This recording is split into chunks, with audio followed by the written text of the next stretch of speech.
Bonjour à toutes et à tous. J'espère que vous allez bien et que vous avez réussi à profiter de ces quelques jours de repos bien mérités.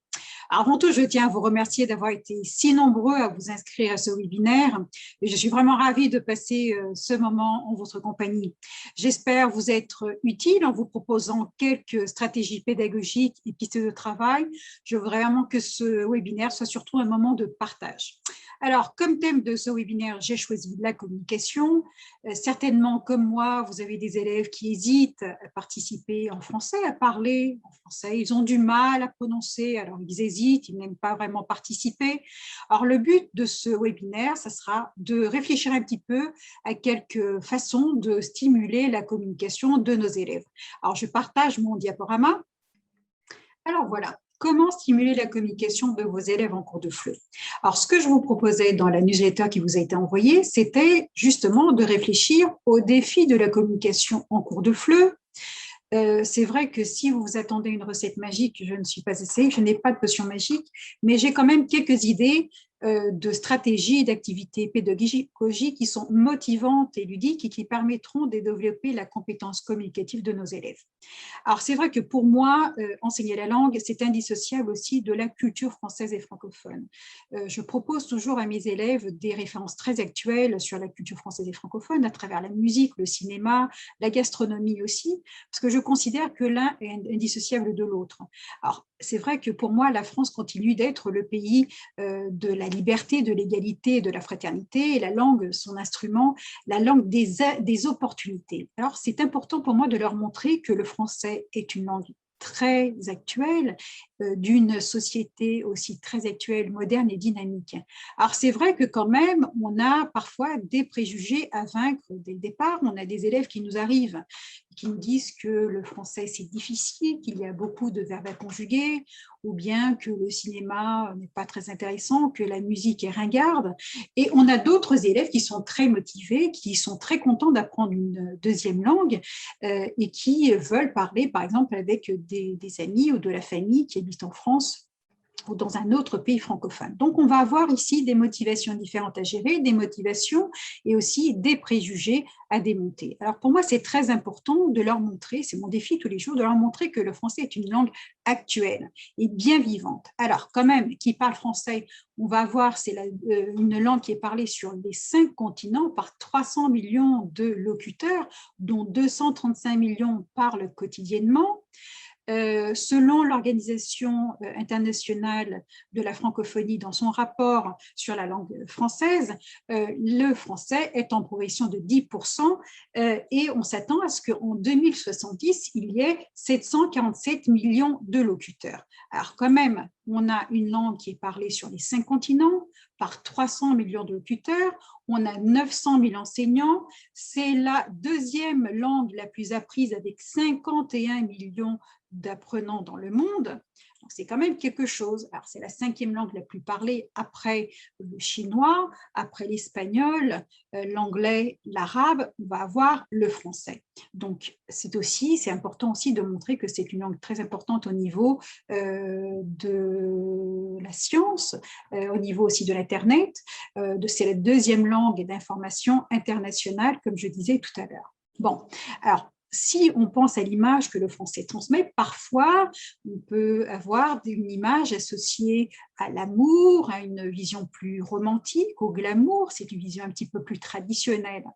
Alors, par contre, justement, dans une campagne très récente de l'Institut français, le but a été de montrer que le français est une langue très moderne et de rompre un petit peu avec cette vision traditionnelle, plus traditionnelle du français. Et cette campagne va nous montrer que le français est une langue de l'emploi, est la langue de l'innovation, du numérique, du monde des affaires et de la francophonie. C'est-à-dire, elle va nous montrer que le français est une langue très moderne. Donc, le français comme langue de communication, oui, bien évidemment. Alors, reprenons cette campagne de l'Institut français. Elle véhicule l'idée du français comme langue de l'emploi, de l'innovation, du numérique, du monde des affaires et de la francophonie. Et en effet, la capacité à parler le français est un atout dans le recrutement des entreprises, dans un entretien d'embauche, bien évidemment. Alors, c'est quoi communiquer? Alors, vu qu'une langue étrangère est un instrument de communication entre peuples, évidemment, l'oralité va assumer un rôle primordial. Donc, communiquer, c'est quoi? C'est quand on a deux ou plusieurs interlocuteurs qui se parlent, qui se comprennent. Je comprends ce que mon interlocuteur me dit et je me fais comprendre. Donc ici, on va avoir aussi la prononciation qui va avoir quand même une certaine importance. Donc, c'est vrai qu'avec la pandémie, travailler l'oralité, ça va changer. On va avoir de nouvelles perspectives, des limitations d'un côté, mais d'un autre côté, on va avoir, grâce à certains instruments, à certains outils numériques, d'autres possibilités. C'est ce qu'on va voir tout de suite.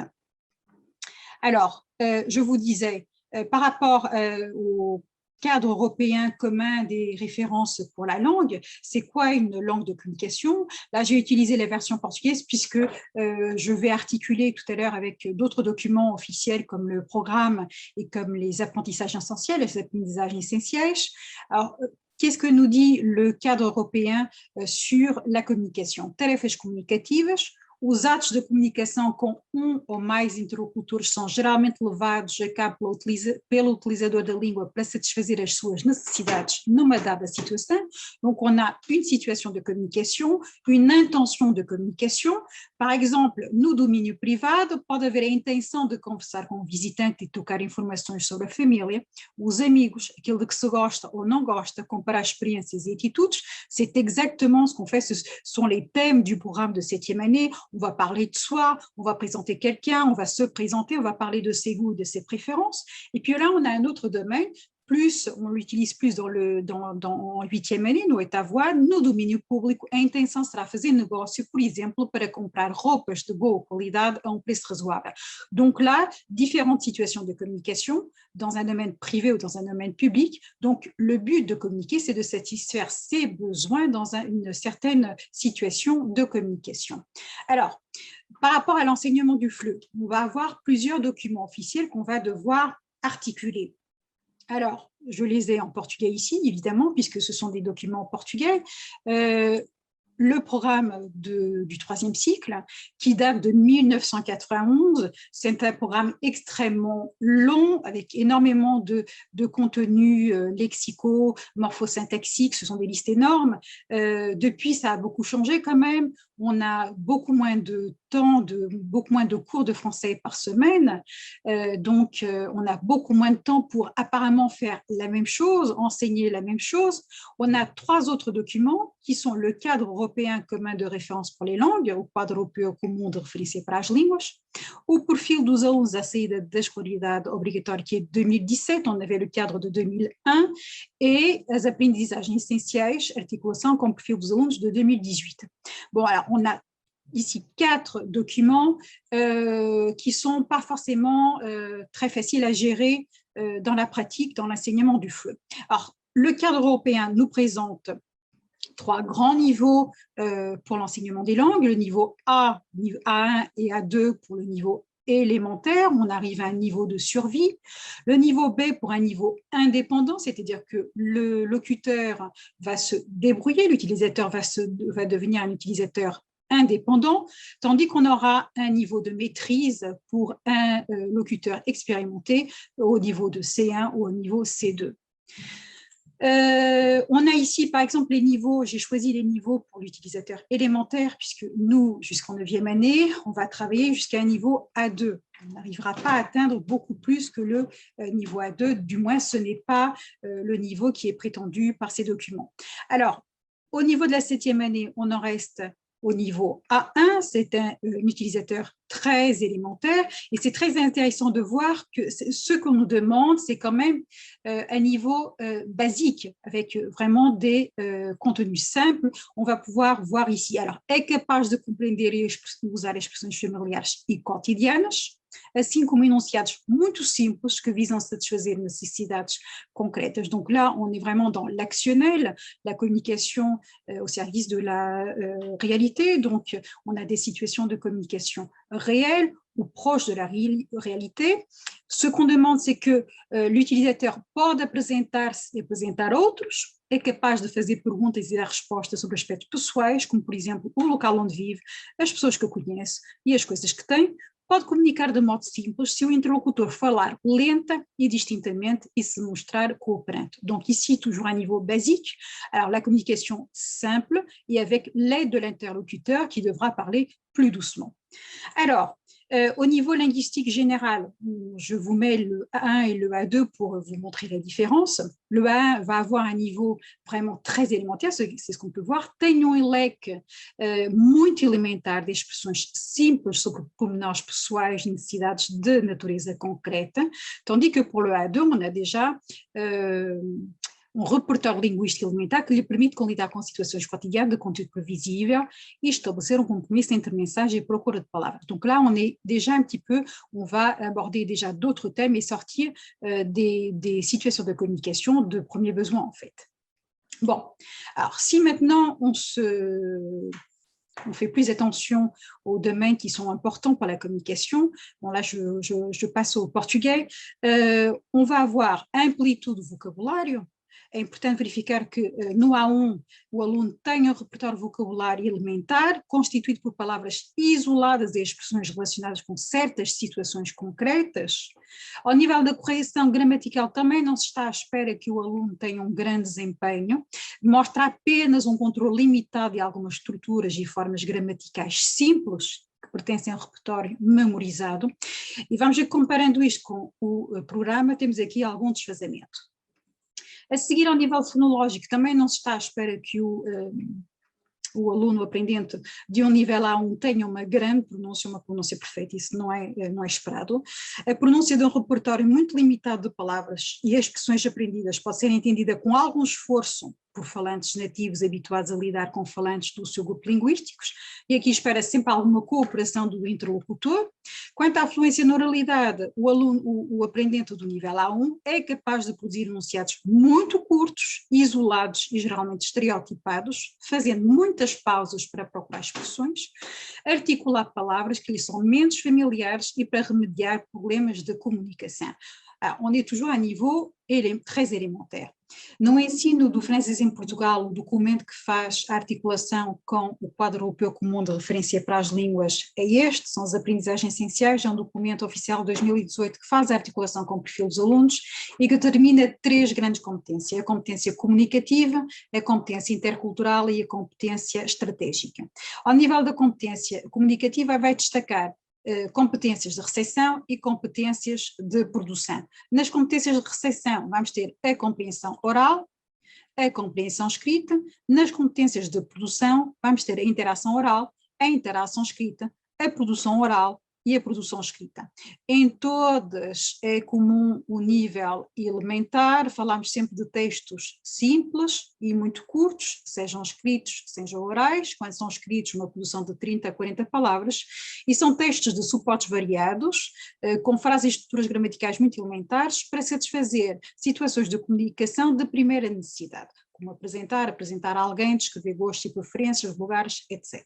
Agora, estas competências vão ter que se articular com um documento muito mais antigo, de 1991, muito extenso, como podemos ver aqui, com temas que ainda conseguimos atualizar, mesmo se houve uma grande mudança ao nível da sociedade e das tecnologias, sobretudo da medicina, etc. Conseguimos ainda trabalhar os temas fundamentais de identificação pessoal, caracterização, higiene e saúde, família, escola, os grupos do meio envolvente, mesmo se desde 1991 muita coisa mudou, mas vamos ter aqui para muito menos tempo para lecionar, porque o número de aulas semanais diminuiu de forma substancial, sobretudo no 8º e no 9º ano, vamos ter aqui uma lista muito, muito grande de conteúdos morfossintáticos que para um nível elementar nem sempre se justificam. Vamos ter aqui, por exemplo, termos verbais como o imparfait, que no nível elementar penso que não se justifica, vamos ter aqui pronomes relativos e muitos outros conteúdos que, como por exemplo o discurso indireto, na minha opinião, não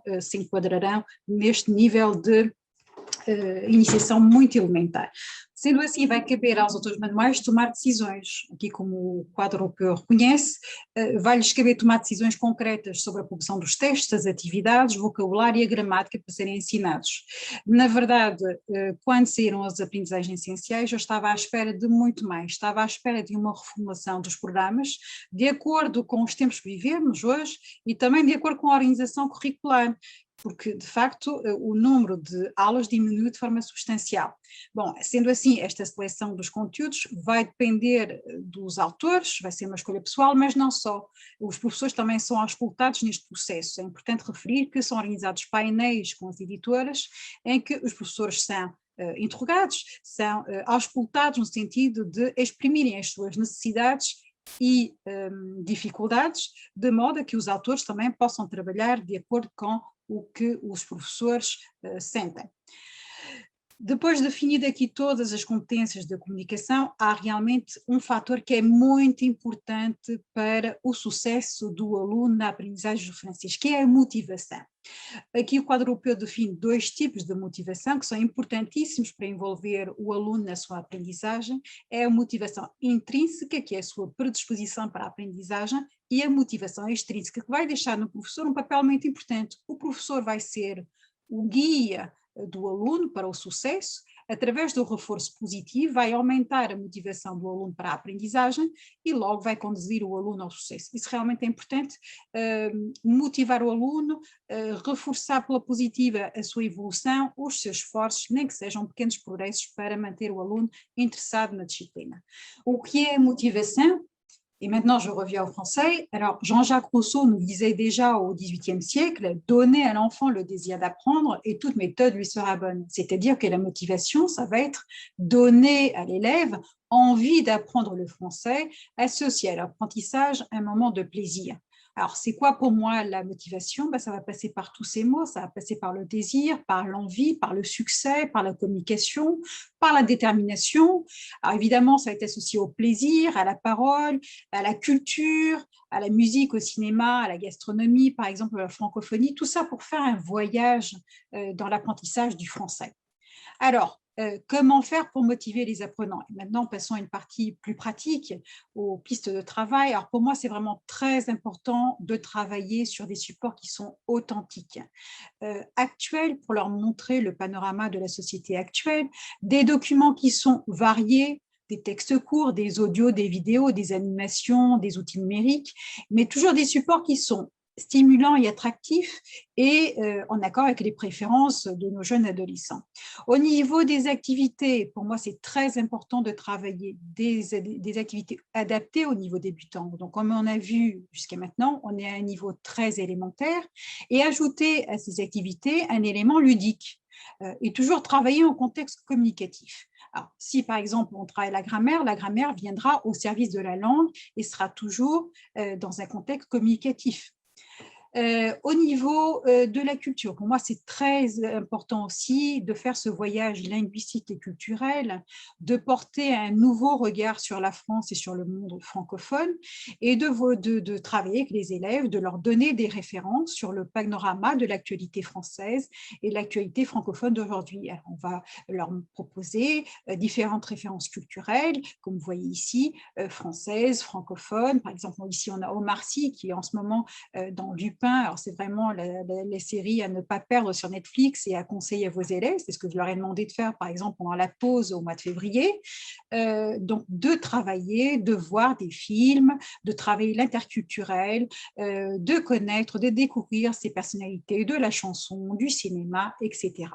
Alors, pour moi, c'est vraiment très important d'avoir recours à la musique, au cinéma, à la gastronomie, aux traditions et aux curiosités, tout ça pour motiver les élèves. Bon, pour développer la compétence communicative de nos élèves, on va devoir travailler sur les différentes compétences, les compétences de réception, les compétences de production et les différents domaines. Par exemple, là, pour le vocabulaire, il va évidemment falloir doter nos élèves du vocabulaire essentiel à l'étude des thèmes. Moi, j'aime beaucoup travailler le vocabulaire à partir de l'exploitation de supports vidéo. Travailler des documents authentiques, c'est beaucoup plus motivant et surtout, la façon d'exploiter le vocabulaire va être plus interactive et plus intéressante intéressantes. Alors moi, je vous propose ici 2 vidéos. Ce sont, comme je vous l'ai dit, 2 documents authentiques. Alors la première activité qui se base sur la campagne de promotion du français de l'Institut français dont je vous parlais tout à l'heure, qui s'appelle « Et en plus, je parle français » et qui va nous présenter le français comme une langue internationale, la langue de la francophonie, donc parlée et apprise dans plusieurs pays du monde. Alors, on va avoir ici 4 personnages, Wang, Steve, Paola et Annie, de différents pays, de Chine, des États-Unis, du Brésil et du Maroc. Et l'élève, à partir de la vidéo, va devoir identifier chacun des personnages. Alors, pour la deuxième activité, je vous propose une série qui peut se voir actuellement sur M6 et qui s'appelle « En famille ». Alors, c'est l'histoire de la famille Kervelec avec toutes ses aventures, mésaventures, etc. Et là, c'est justement présenter le générique, exploiter le générique de la série pour travailler le vocabulaire sur la famille. Alors, c'est déjà en plus un élément intéressant parce que c'est un document authentique, mais en plus, c'est une comédie, donc on va avoir plein de situations rocambolesques. Et en plus, on va travailler le culturel. Ça, c'est vraiment très important. Ensuite, pour travailler le vocabulaire, j'aime aussi utiliser les activités ludiques qui vont être motivantes. Alors, utiliser le jeu, par exemple ici, faire suivre la ligne pour retrouver la phrase qui va identifier chacun des personnages, ou utiliser, par exemple, ici des caricatures associées à des célébrités. On va voir Albert Einstein, on va voir ici Cristiano Ronaldo, Napoléon, et les associer à une matière scolaire. Et ça, évidemment, on est en rapport avec le thème de l'école. Donc, travailler le ludique pour motiver les élèves, c'est vraiment quelque chose de très important. Alors, pour ensuite permettre que l'élève puisse communiquer, il va falloir d'abord travailler, comme je vous disais, les compétences de compréhension. Alors déjà, l'élève n'a pas l'habitude normalement d'écouter, d'entendre parler du français. Alors c'est vrai qu'à la télévision, c'est pas très courant. C'est vrai que maintenant, on a des séries où on entend parler le français. On a Lupin, qui est vraiment une série géniale, qui a un grand succès international et qui plaît beaucoup aux élèves. On a une autre série qui s'appelait Émilie à Paris. Bon, c'est vrai que là, c'est de l'anglais. On a un petit peu de français, une vision un petit peu romantisée de la vie à Paris. Bon, mais on va travailler la compréhension orale. Ça va permettre aux élèves de les mettre en contact avec les sonorités de la langue française. Alors, c'est vrai qu'on n'a pas besoin on ne peut pas non plus, dans ce niveau, faire d'activités très compliquées. Alors là, par exemple, pour une situation initiale de l'apprentissage, on est au niveau de la présentation et des salutations. Alors, on va avoir 2 situations. Une situation informelle entre copains qui se saluent et une situation un petit peu plus formelle entre collègues qui vont utiliser donc des salutations différentes. Ensuite, au niveau de l'exploitation, le choix multiple, rester toujours dans le simple, c'est très efficace pour aider les élèves. Pour travailler la compréhension de l'oral, je vous propose une deuxième activité. Là, on est dans le thème de la santé des parties du corps. On va avoir 4 dialogues avec 4 jeunes qui se plaignent, ils ont mal quelque part, donc l'élève va devoir découvrir la partie du corps à laquelle ils ont mal. Alors, c'est une activité assez simple, les élèves doivent écouter les dialogues et associer chacune des situations au dialogue correspondant. Le texte oral est très court et l'élève a besoin de comprendre l'essentiel. Ce qu'il a besoin de comprendre, c'est la partie du corps qui est associée à chacune des situations. Alors, autant dans la compréhension de l'écrit que dans la compréhension de l'oral, l'élève n'a pas besoin de tout comprendre. L'essentiel, c'est qu'il comprenne le texte dans la globalité et qu'il arrive à faire les activités. Ça, c'est vraiment l'essentiel. Alors, c'est pourquoi, pour la compréhension de l'écrit, j'aime beaucoup travailler des textes qui sont en même temps sur le thème, en rapport avec le thème, mais qui puissent intéresser les élèves. Alors là, on va parler d'une personnalité qui est vraiment, c'est une révélation ces dernières années, c'est Timothée Chalamet. C'est un jeune franco-américain, il a donc la double nationalité, il est acteur, il a un grand succès à Hollywood.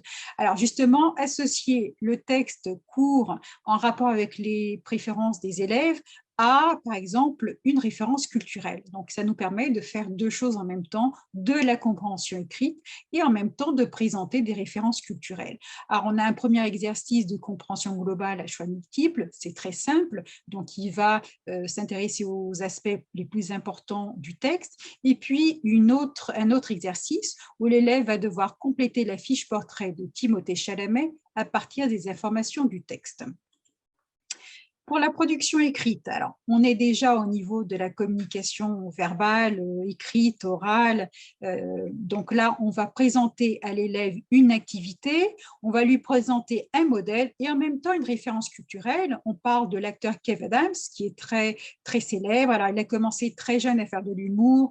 Il est devenu acteur, il continue à faire de l'humour. On va présenter ici la fiche de l'acteur avec son nom, son prénom, sa date de naissance, son lieu de naissance, etc. C'est les films, son activité. Et on va demander à l'élève de compléter une inscription à une newsletter justement sur Kev Adams. Alors, on va demander à l'élève en fait de suivre un modèle. On a un nom, un prénom, une date de naissance, etc. Et on va demander à l'élève de l'adapter et de remplir avec ses propres coordonnées, son nom, son prénom, sa date de naissance, son lieu de naissance. Alors, ce qui est intéressant dans cette activité, c'est que cette inscription à la newsletter, on est justement dans une situation de communication réelle. On peut le faire effectivement sur le site de cet acteur ou sur le site, par exemple, d'autres personnalités françaises. On est là dans, justement, le remplissage de formulaires, même si c'est un formulaire numérique, et de situations de communication réelle. Ensuite, pour la production écrite, je vous apporte ici un autre exemple. Là, on va demander à l'élève de s'exprimer sur l'école, de commenter sa journée à l'école. Là, il va devoir remplir un commentaire sur un chat. Donc, on est là aussi au niveau de la situation de communication réelle. On est sur Internet. Donc, c'est un remplissage aussi d'un formulaire informatique. Il va remplir avec son prénom, son adresse email et il va écrire son commentaire. Alors, pour écrire son commentaire, il ne va pas le faire à zéro, il n'est pas à zéro puisqu'il a déjà appris comment exprimer ses goûts et ses préférences. Et puis, il a un modèle. On a même deux modèles ici, de Chloé et de Jules, qui vont présenter leurs préférences et leur opinion sur l'école. On va voir les structures. J'aime bien, je n'aime pas, j'adore, je déteste, j'aime beaucoup. Et puis, on va avoir la description de la journée avec la routine et les heures des cours, par exemple. Donc, l'élève va être guidé dans sa production écrite à partir du vocabulaire qu'il a déjà appris et des structures phrasiques qu'il a appris aussi et qui sont reprises ici à travers ces deux modèles. Donc, l'élève va devoir comprendre, ensuite adapter et produire son propre texte. Donc, on a toujours ce soutien à l'élève, lui montrer un modèle, lui donner du vocabulaire et des structures phrasiques de soutien pour qu'il puisse produire son propre texte. Alors maintenant, je vous propose une activité de production écrite que j'ai faite avec mes élèves de 7e année pendant l'enseignement à distance, il y a quelques semaines. Alors, je leur ai demandé de faire une production écrite sur leurs goûts et leurs préférences. Alors, pour cela, je leur avais déjà donné des structures phrasiques comme j'aime, je n'aime pas, je déteste, j'adore, j'aime beaucoup, je préfère. Donc justement des expressions pour les goûts et les préférences. Et je leur ai demandé d'écrire 3 phrases, de choisir 3 expressions et de faire 3 phrases. Alors au lieu d'écrire sur leur cahier, je leur ai demandé de participer à un Padlet. Alors je vais vous montrer le Padlet tel qu'il est actuellement. Donc j'interromps juste un instant mon partage pour vous montrer la page telle qu'elle est. Alors, sur Padlet, on n'a pas besoin c'est gratuit, on a juste besoin d'ouvrir un compte, de s'inscrire, les élèves aussi doivent s'inscrire. Ce que je leur ai proposé, c'est déjà ma publication où je leur donne l'exemple de ce que je veux. Alors, bonjour, exprimez ici vos goûts et préférences. Moi, j'aime beaucoup les animaux, j'aime les chiens, mais j'adore les chats. Alors, vous avez la photo de mon chat Max. Je déteste les serpents. J'adore danser et voyager et toi. Alors, ce que je leur propose ici, c'est une production écrite comme je demande aux élèves de faire, avec les expressions que j'ai choisies. Alors là, justement, je vais leur proposer un modèle. J'ai mis une photo aussi. Et je leur ai demandé de mettre des photos, de mettre des liens, s'ils voulaient, avec des chanteurs de leur préférence, des liens de bandes annonces, de films, etc. Alors, ils ont pratiquement tous mis une photo en rapport avec leur goût et leur préférence. Alors, on a beaucoup de fans de football, on a aussi beaucoup d'animaux préférés. Alors, ce qui est intéressant avec ce type d'outil numérique qui est très intuitif, c'est que les élèves vont travailler, vont faire leur production écrite. Vous voyez que c'est un niveau élémentaire. Ce sont 3 petites phrases que je leur ai demandé, d'autres ont fait des phrases un petit peu plus élaborées. Alors, ce qui est intéressant avec Padlet, c'est que je dois déjà accepter, approuver la publication ou bien l'éliminer. Si j'approuve la publication, je peux l'éditer, je peux en faire l'édition et je peux la faire avec les élèves. Alors, c'est ce que j'ai fait justement pendant un cours synchrone. J'ai fait la correction avec mes élèves. Ils ont pu voir les erreurs commises et les corriger. On a pu les corriger ensemble. Donc, on a fait un travail collaboratif. Alors, ce qui est intéressant, c'est qu'on fait exactement de la production écrite. Je fais du collaboratif. Je fais même du culturel parce qu'ils mettent des goûts et des préférences. On va voir ici, par exemple, les monuments ou bien les groupes préférés. Là, on a un groupe préféré qui est un groupe coréen, mais je lui ai demandé, par exemple, j'ai demandé à Viviane si elle aimait un groupe ou si elle connaissait un groupe français ou francophone. Elle m'a mis justement un chanteur que je ne connaissais pas. C'est un rappeur français qui s'appelle Attic, avec sa chanson Angela. Elle m'a remis un post et ça permet ensuite à tous les élèves de pouvoir interagir entre eux, de mettre des likes s'ils le veulent et de lire.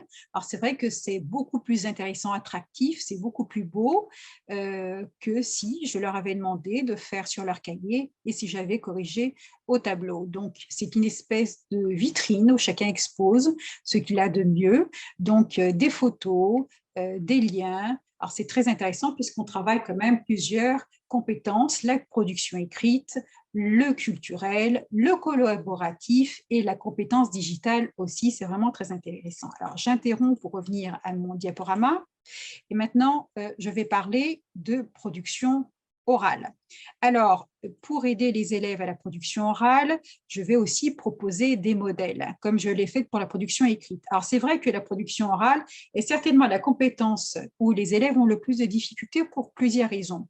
Parce qu'ils sont timides, normalement, on leur demande de faire devant les camarades leur production orale. Ils sont timides, parfois ils n'ont pas la meilleure prononciation, donc ils hésitent souvent. Alors là, on peut travailler la production orale de façon traditionnelle. Alors, je leur propose toujours un modèle. D'abord, on part d'un dialogue. Avant de passer à la production orale, on va faire de la compréhension orale, c'est très important.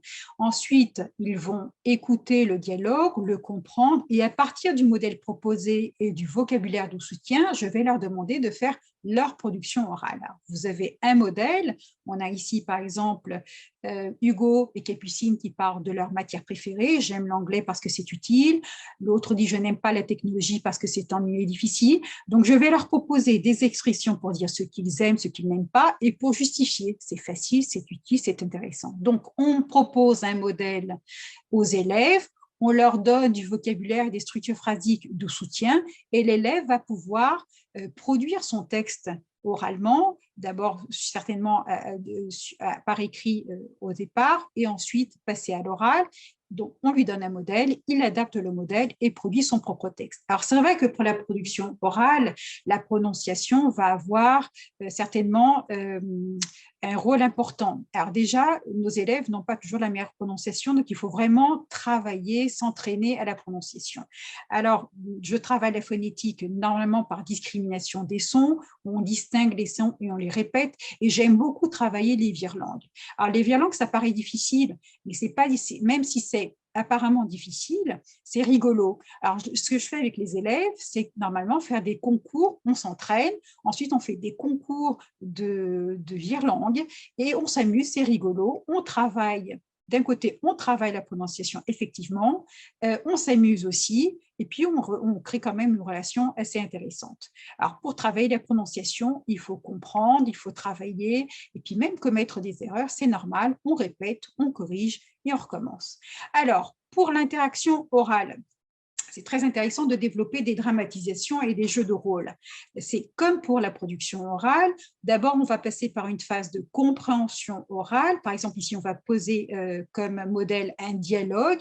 Là, on est dans le thème de la présentation et on va poser une situation qui est parfaitement possible, une situation de communication réelle, puisque là, on va recevoir des élèves de différents pays dans le contexte d'un échange Erasmus. Alors, on va avoir des élèves de différents pays, on va avoir d'Italie, on va avoir un élève d'Espagne et d'Allemagne. On a un texte modèle que l'élève va écouter, il va reproduire et ensuite, à partir des informations qu'on lui donne et du modèle qu'on lui donne, il va adapter son texte et va présenter les personnages qu'on lui propose. Alors là, on va lui présenter les 3 personnages, on va lui proposer les informations nécessaires pour faire son interaction orale. Donc, on va demander aux élèves de choisir un élève étranger et de se présenter les uns aux autres. On va voir Paco, Elena et Lucas, des informations sur le prénom, l'âge, la nationalité, la ville d'origine, etc. Et chacun d'eux va devoir donc se présenter. Donc, première phase de l'interaction orale, c'est de la compréhension orale. Ensuite, on donne un modèle qu'on adapte et ensuite, on passe à la production et à l'interaction orale. Donc, toujours un modèle d'abord qui est proposé, du vocabulaire de soutien pour arriver à la dramatisation. Alors là, je vous montre maintenant un exemple de ce que j'ai fait avec des classes de 9e. Alors ça, c'est une classe de 9e que je n'avais pas l'année dernière. Donc, ils n'étaient pas très habitués à travailler la production orale. Alors, pour récupérer les apprentissages qui étaient restés de l'année dernière, qui n'avaient pas été consolidés, je leur ai proposé de reprendre un thème, celui du commerce. Alors, pour travailler le commerce, on a vu des situations dans différents types de commerce. Donc, on a étudié plusieurs, on a écouté, on a travaillé, on a exploité plusieurs dialogues dans différents commerces. Après, je leur ai fourni des expressions pour les différents actes de parole, pour dire bonjour, pour demander le prix, pour dire au revoir, pour remercier, etc. À partir donc des modèles que je leur ai proposés et du vocabulaire, j'ai demandé aux élèves de créer une production, un exercice, donc un jeu de rôle. Et je leur ai demandé de le faire en distanciel. Donc, comme on avait toutes les mesures de distanciation physique, je leur ai demandé de faire en classe un enregistrement sur le Zoom où ils pouvaient être tous les deux donc, dans un dialogue, dans un commerce de leur choix. Alors, ce groupe d'élèves a choisi de faire un dialogue dans un supermarché et surtout dans le rayon de la boucherie. Alors, ce qui est intéressant avec les enregistrements en distanciel, c'est que déjà, on peut, avec le Zoom, par exemple, nous mettre un décor derrière, donc ça rend un petit peu plus réaliste la dramatisation. Et puis, ça permet aussi aux élèves qui sont timides, aux élèves qui ont du mal à parler, de s'enregistrer plusieurs fois jusqu'à ce qu'ils soient satisfaits, en fait, du résultat final. Alors, c'est très intéressant et ça permet de voir qu'on arrive très bien à faire de la production ou de l'interaction orale, même en distanciel. Il faut qu'on s'adapte, c'est vrai, et qu'on travaille soit avec des outils numériques, d'une autre façon, mais c'est toujours très intéressant. On travaille quand même la production orale, l'interaction orale et aussi la compétence digitale des élèves. C'est toujours très, très intéressant. Alors, pour travailler les jeux de rôle, on va avoir aussi un autre instrument très intéressant qui sont les tutoriels. Alors, pour ces tutoriels, on aura René Rivière. Alors, je vous présente René Rivière. Il est acteur, professeur de français, il est formateur aussi. Il va nous faire donner son témoignage. Merci, René.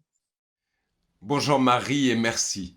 Bonjour mesdames, mesdemoiselles et messieurs les professeurs. Je tiens avant tout à vous féliciter et à vous remercier pour tout l'investissement et tout l'engagement que vous mettez au service de l'enseignement de la langue française.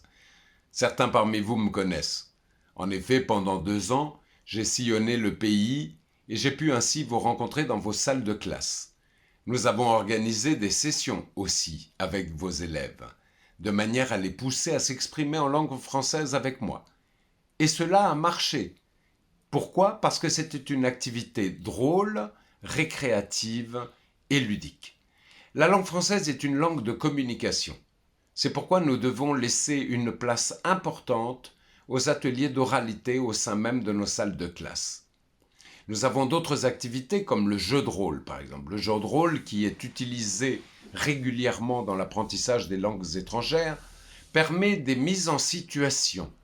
Vous faites des petits groupes, chaque petit groupe a des personnages et doit pouvoir jouer une simple activité du quotidien, comme par exemple se saluer, prendre des nouvelles, parler de ce qu'on aime, de ce qu'on n'aime pas, mais aussi aller au cinéma, détailler ou parler du film que nous avons vu. Une autre idée qui est celle d'aller au restaurant, commander à manger, ou encore un voyage en France, arriver à l'hôtel, demander le renseignement dont nous avons besoin à l'accueil. Vous avez toute une panoplie d'exercices, d'outils, de supports qui sont faciles à mettre en place dans les salles de classe et qui sont des activités récréatives et ludiques afin que l'élève ne se sente pas dans le cadre formatif d'un enseignement qui bien souvent ne lui plaît pas. Par contre, l'aspect ludique, le jeu, va éveiller chez lui la curiosité et l'envie d'aller plus loin, d'apprendre par lui-même le lexique et le vocabulaire qui lui manque, afin que la fois d'après, il soit meilleur et il puisse avoir un jeu de rôle plus développé, plus large et se sentir ainsi en confiance. L'oral est le moyen le plus droit, le plus sûr de donner envie à l'élève de venir apprendre la langue française. Il ne s'agit pas de leur donner des règles, il s'agit de leur donner un cadre et de susciter l'envie à vos élèves d'apprendre par eux-mêmes le vocabulaire qui leur manque. Je donne maintenant la parole à nouveau à Marie. J'ai hâte d'être avec vous, de vous rencontrer à nouveau et de partager avec vous mon expérience. Merci beaucoup et je vous souhaite une excellente année scolaire. Merci beaucoup René. Alors René qui nous parle de Paris où il est en confinement total. Alors comme je vous disais, il est acteur, metteur en scène, professeur de français et formateur aussi. Donc ça sera vraiment une participation très intéressante de René Rivière. Alors pour terminer ce webinaire, je voudrais juste vous parler un petit peu du culturel. Encore une fois, comme je vous disais il y a quelques instants, pour motiver les apprenants, pour moi, c'est très important de faire la liaison entre la langue et la culture, et ça à travers la musique, le cinéma, la gastronomie, les traditions, les curiosités. Alors, je vous propose ici quelques pistes de travail sur la chanson française ou la chanson francophone. Alors, la chanson qui nous permet de travailler la compréhension orale, mais pas seulement. Alors, je vous donne ici deux exemples. La chanson Sous le ciel de Paris de Zaz, qui va nous parler justement de la ville de Paris. Alors, on va demander aux élèves d'écouter la chanson et de remettre les strophes dans le bon ordre. Et puis, une autre chanson, j'aime beaucoup Matt Pokora. Il reprend des chansons de Claude François, que j'aimais vraiment beaucoup quand j'étais petite. Et là, il va nous proposer une nouvelle version de Comme d'habitude, qui est très intéressante. Alors, pour parler du thème de la routine, on va travailler au niveau des paroles, mais aussi au niveau du clip vidéo, avec par exemple ici une association entre images et phrases, c'est-à-dire associer des légendes qui sont en rapport avec la routine. Si la musique est un véhicule de la culture française et francophone, le cinéma en est un autre aussi. Alors là, deux propositions de bande-annonce. Pour les films, on peut travailler la bande-annonce. Pour la musique, on va travailler sur 50% de la chanson. Alors, on va faire un travail de langue, effectivement, de compréhension orale, éventuellement de compréhension globale, mais on va faire aussi de la compétence interculturelle. Alors ça, c'est vraiment très intéressant. On va travailler au niveau de la culture française et francophone. Alors, le premier exemple à gauche est sur le film Bouléville 2. Alors, on va, après une série d'autres activités, demander à l'élève de comparer les personnages du film aux personnages originaux de la bande dessinée. Alors ici, exactement une référence à la bande dessinée comme véhicule de la culture francophone aussi, Vodevil spécialement. Ensuite, une autre proposition pour un film qui est en rapport avec le thème de la santé. On va voir Omar Sy, l'acteur fétiche, dans un film qui s'appelle Le Docteur Knock. Alors après un travail de compréhension globale, on va demander à l'élève de situer une séquence et de l'associer à une légende. Dans ce cas-là, vous ne m'avez pas dit qu'il était grand, très grand. Donc, un travail de langue qui est très, très intéressant et un travail de l'interculturel qui est vraiment enrichissant et qui va marquer et motiver l'élève. Alors moi, je me souviens que dans mes cours d'anglais, les moments où on faisait de la chanson anglaise ou bien où on allait voir au cinéma un film anglais ou américain et le moment du tea time étaient vraiment des moments très, très motivants, de partage. Et ce sont les moments qui me sont restés dans la mémoire, pas les thèmes, mais les moments qui me sont restés dans la mémoire comme des moments de plaisir. Alors moi, j'aime beaucoup, avec mes élèves, dynamiser des ateliers de cuisine française. Malheureusement, maintenant, avec la pandémie, ce n'est pas possible. On pourra le faire éventuellement en distanciel, chacun chez soi en faisant la même chose, mais bientôt, j'espère, on pourra reprendre ces ateliers de cuisine française. Ici, vous avez des photos d'une célébration de la fête des rois avec la préparation et la dégustation, c'est la meilleure partie, de plusieurs galettes des rois. C'était vraiment un moment très, très intéressant où, en plus de travailler la culture, de travailler le vocabulaire, puisqu'on a travaillé les ingrédients et de la recette, etc., on va réussir à créer une ambiance très intéressante au sein de la classe. Une autre activité que j'aime beaucoup faire avec mes élèves de 8e année normalement, alors c'est un concours de gastronomie. Je leur donne des sites de recettes françaises où ils doivent rechercher une recette typiquement française, ils doivent me la montrer, on voit ensemble le vocabulaire pour qu'il n'y ait pas de problème. Je me souviens que souvent, j'avais des élèves qui allaient au supermarché acheter des crème fresco, au lieu d'acheter, de demander natas. Alors, ils n'y arrivaient pas, donc on a un travail de compréhension du vocabulaire. Et ensuite, on passait alors à la préparation. En groupe, les élèves devaient préparer la recette, m'enregistrer les différentes phases de la recette et ensuite, on avait la célébration en classe avec un jury de professeurs qui allait goûter et on avait ensuite le prix attribué aux élèves gagnants. Alors, ce sont vraiment des moments émouvants. C'est vrai que maintenant, en pandémie, on ne peut pas les avoir tout de suite, on va devoir attendre encore un peu, mais ce sont ces moments-là, et vous avez ici des exemples d'autres préparations, d'autres gâteaux, d'autres spécialités françaises. Là, c'est une quiche.